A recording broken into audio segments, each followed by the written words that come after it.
아까 이제 사계 송도 치부법이라고 그랬는데 사계가 뭐냐? 이렇게 이제 이런 걸 사계 맞춤이라고 그러거든요. 이렇게 딱 짜져 맞추는 거. 결국은 여기 균형을 맞추는 게 중요하고요. 다시 이게 굉장히 중요한 표라고 이야기 드렸잖아요. 다시 설명할게요. 자, 1번 부채 아까 자본금 1억 갖고 시작을 합니다. 그거를 자산을 만들어요. 만드는 자산으로 비용이 발생을 하고 그 다음에 수익이 발생을 하는 거죠. 그리고 수익에서 비용을 빼준 그 이익금이 자본금의 이익잉여금으로 올라갑니다. 결국 다시 돕니다. 돌고 돌고 돌고 돕니다. 물레방아 돌듯이 돕니다. 이게 재무제표의 비밀이에요. 여기서 어떤 주인들은 균형을 어떻게 맞출 거냐, 순환을 어떻게 할 거냐, 이걸 항상 고민합니다. 그리고 순환을 좀 더 빠르게 할 방법이 없을까? 순환을 많이 할 방법이 없을까? 수익을 좀 더 창출할 방법이 없을까를 항상 고민하는 거죠. 근데 여기서 이제 중요한 거, 이렇게 이제 부채를 한번 볼까요? 부채. 여기 공짜 점심은 없다. 결국은 부채와 자산은 다 비용을 발생시킵니다. 공짜가 없어요. 이 대가가 붙는 거죠. 그래서 이제 우리가 이제 보통 회계를 배우러 가면 이런 거 가르칩니다. 1년 이내 상환하면 유동부채고 1년 이후 상환하면 비유동부채다. 그러니까 이런 거를 왜 이렇게 강조하냐? 강조하는 이유는 시간적인 개념, 회계 연도라는 게 굉장히 중요해서 그렇습니다. 그런데 뭐 솔직히 그렇게 그렇죠. 그건 노예들한테 중요한 거죠. 주인한테는 별로 중요하지 않아요. 그 주인들한테 중요한 거는 내 돈이 어디로 빠져나가느냐 안 나가느냐 이런 게 중요한 거지. 뭐 1년 이내는 유동부채로 보고 1년 이상은 비유동부채로 본다. 뭐 이런 거는 그냥 회계사 시험 치실 분들한테 중요한 거죠. 뭐 유동자산이 어떻고 유동비율이 어떻고 고정비율이 어떻고 뭐 그런 거 이제 회계 잘 모르시는 분들이 어떻게 뭐 좀 형식을 만들어서 이야기 하려니까 하는 소리고. 근데 그런 게 중요한 게 아니에요. 1년 이후에 뭐 처분 가는 그런 게 어디 있어요. 회사가 망할 것 같으면 바로 처분하는 거지. 자, 이제 자산이 이제 중요한데, 제가 이제 굉장히 의미심장한 사진을 하나 들고 왔는데, 자, 이 사진이 뭐냐. 이게 뉴욕 도심입니다. 뉴욕 뭐, 근데 여기 이 사진인데, 자, 요 사진이랑 요 사진이랑 자 보세요.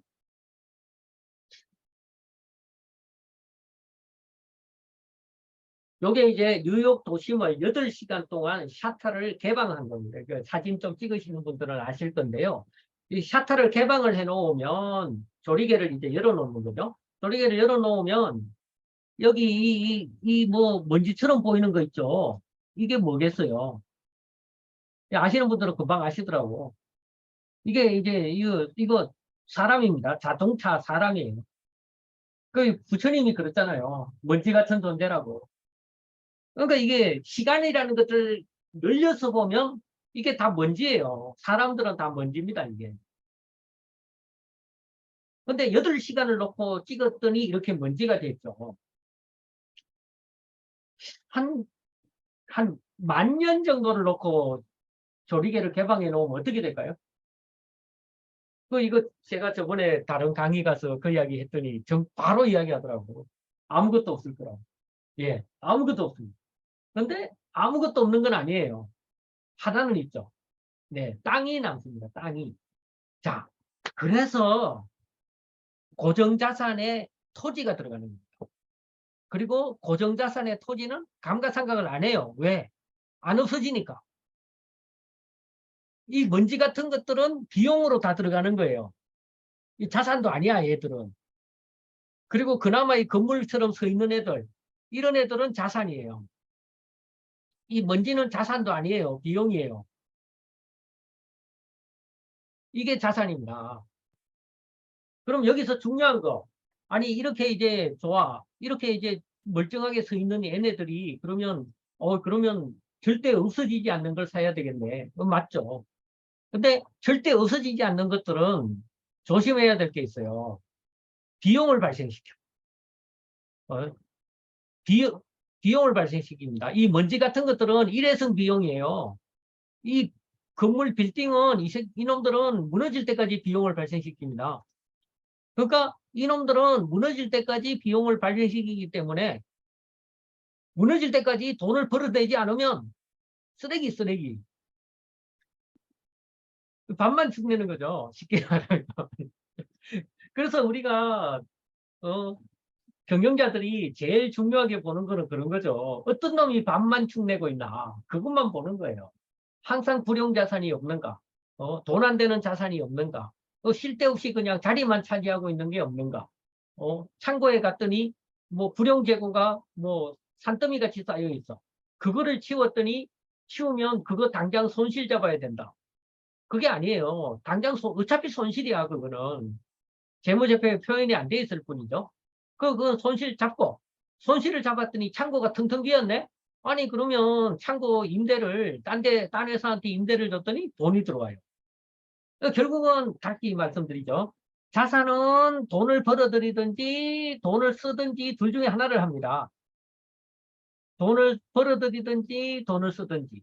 그러면 우리가 중요하게 봐야 될 거는 딱 하나밖에 없죠. 돈을 쓰는지 돈을 벌어들이는지를 판단할 수 있는 잣대를 하나 가지고, 두 번째는 돈을 쓰는 놈을 날려버리면 되는 거죠. 돈을 버는 놈은 더 키우면 되는 거죠. 그러면 우리는 어느 순간 이 우주 최고의 부자가 되는 거죠. 이론적으로는요. 자, 결국은 이제 자산이라는 건 이런 겁니다. 이런 게 롤스로이스 보트테일이라는 차가 있대요. 이거 345억 한 대입니다. 뭐 나는 이 차 사면 이 뒤에 이 궁전도 같이 주나 뭐 이런 생각이 드네요. 근데 345억이래요. 근데 이게 과연 자산이냐? 이 자산일 리가 없죠. 대신에 이 거위는 자산이죠. 계속 이익을 발생시키잖아요. 얘는 비용을 발생시키죠. 이거 아마 뭐 예전에 제가 보니까 그 회장님 벤처 뭐 타이어 4짝 가니까 400만 원 뭐 이러더라고요. 요즘은 더 비싸겠죠. 그 내가 옛날 대리 때 이야기니까. 결국은 비용을 발생시켜요. 물론 뭐 그걸 통해서 자기가 가오를 잡고 그 가오 잡은 걸로 이권을 따내고 뭐 주로 이제 사기성 사업 하시는 분들이 그런 거 많이 하시는데 뭐 그런 분들도 있겠죠. 그런데 대부분의 어떤 이런 것들은 과시성이고 결국은 비용이잖아요. 근데 이제 이런 황금알을 낳는 그 일을 결국 황금알을 낳는 그 일을 많이 가져가는 게 목표가 되겠죠. 그게 자산이다. 근데 이제 이렇게 이야기하면 다들 그러세요. 뭐 다 아는 거 아니냐. 근데 제가 정말 단적으로 말씀드리죠. 그냥 본인이 갖고 있는 집에 있는 물건들만 체크해 보세요. 그게 자산인지 비용인지 혹은 쓰레기인지. 아 이거 물론 이거 우리 집사람한테 하는 이야기는 아닙니다.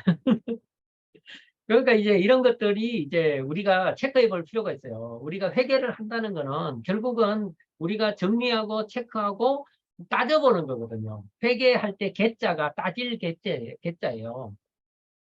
손자병법에 보면 1편이 시계의 편이잖아요. 시계편. 시작할 때 개를 갖고 시작해야 된다 그래요. 그 개가 따져보는 겁니다. 결국 따지는 것에서 가장 중요한 거는 팔계라고 그 손자병법에 표현이 되어 있는데 결국은 간단한 거죠. 적어보는 거죠. 적어놓고 이게 돈을 버는지 비용을 쓰는지 판단해 보면 된다. 이게 다다 사실은. 그 다음에 그래서 주인이 보는 재무상태표는 자산을 어떻게 배분할 건가. 그러니까 이거는 제가 한 이야기가 아니에요. 워렌 버핏이 훌륭한 CEO는 훌륭한 투자자라고 말하면서 이 이야기를 해요. 결국은 남는 거는 자산의 배분이다. 그래서 부자는 자산을 사고 빈자는 비용을 산다라는 이야기가 있는 거죠.